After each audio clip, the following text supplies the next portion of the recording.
Aujourd'hui, sur n'importe quel site antisioniste, vous avez ce genre de déclaration, vous voyez, le 15 mai 1948, enfin n'importe quel site ou n'importe quel compte Twitter, c'est pareil, là c'est une sénatrice du groupe Europe Écologie Les Verts, qui a posté sur Twitter le 15 mai dernier, le 15 mai 1948, avec un petit drapeau palestinien, au lendemain de la proclamation d'État d'Israël, donc l'État d'Israël est proclamé le 14 mai 1948, des milices sionistes chassèrent environ 800 000 Palestiniens, Palestiniennes, de leurs maisons et de leurs terres. C'est un mensonge. Il n'y a pas eu le lendemain, en un jour, et le premier jour, des milices sionistes qui ont chassé environ 800 000 Palestiniens de leurs maisons et de leurs terres.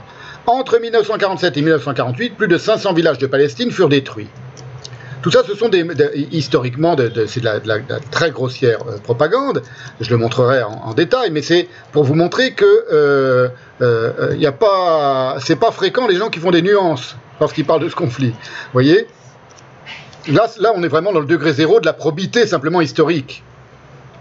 Et aujourd'hui, par ailleurs, sur n'importe quel site antisioniste, on définit ainsi la Nakba comme un processus ininterrompu qui va d'avant la création de l'Israël. C'est un concept, comment dire, qui est magnétique, c'est-à-dire qui aimante autour de lui des dates et des périodes, et une période globale, mais jamais une seule date précise, alors qu'il a une date précise symboliquement qui est le 15 mai 1948. Le jour de la Nakba, c'est le 15 mai 1948. On va voir pourquoi. Mais ça va jusqu'au blocus de la bande de Gaza. Voilà, je vous donne un premier récit qui est trouvé sur un site qui s'appelle Mouvement démocratique arabe à Sahroua, donc site antisioniste évidemment, en 2013, sur lequel site la Nakba est qualifiée de crime fondateur de l'État d'Israël. C'est un crime fondateur, donc l'État d'Israël est fondé sur un crime qui se poursuit tous les jours.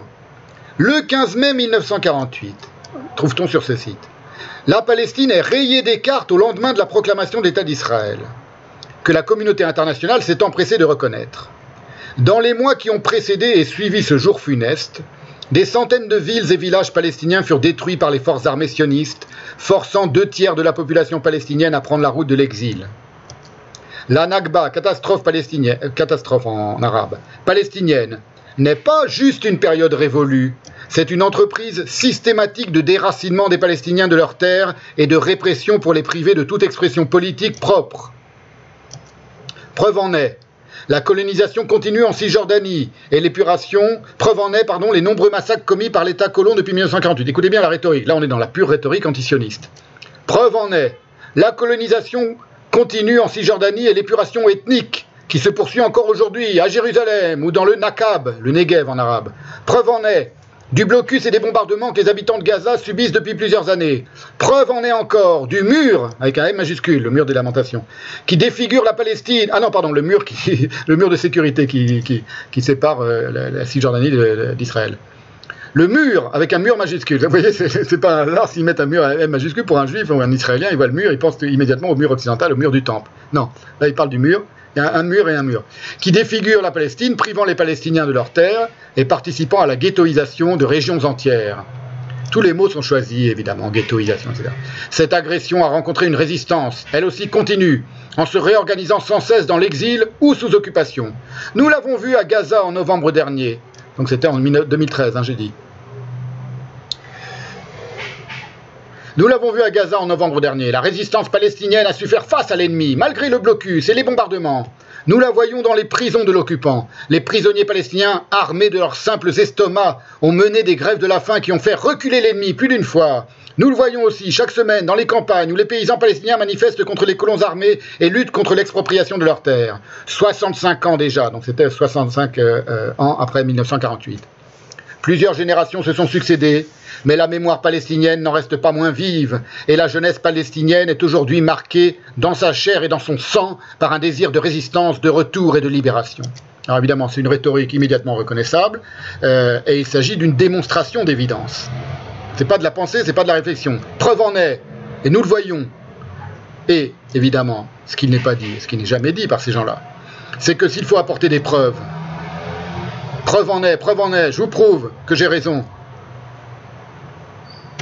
S'il faut apporter des preuves, c'est bien qu'il y a litige. Si on n'a pas besoin d'apporter des preuves, il y a un litige. Et s'il y a litige, c'est bien que le phénomène sur lequel porte ce litige, il est contesté.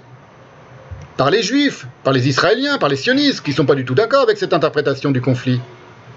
Si on dit preuve en est, c'est qu'on est dans un procès, dans le cadre d'un procès. Donc si on est dans un procès, il y a deux parties en concurrence. Or, fût-ce pour les contredire, il n'est rappelé aucun, dans ce texte-là, il y a d'autres textes où évidemment il y a plus de polémiques, mais là, il n'est rappelé aucun des éléments de la contestation. Comme par exemple le fait que le 15 mai 1948, le lendemain de la déclaration d'indépendance d'Israël, la Palestine n'est pas rayée de la carte, comme ils disent.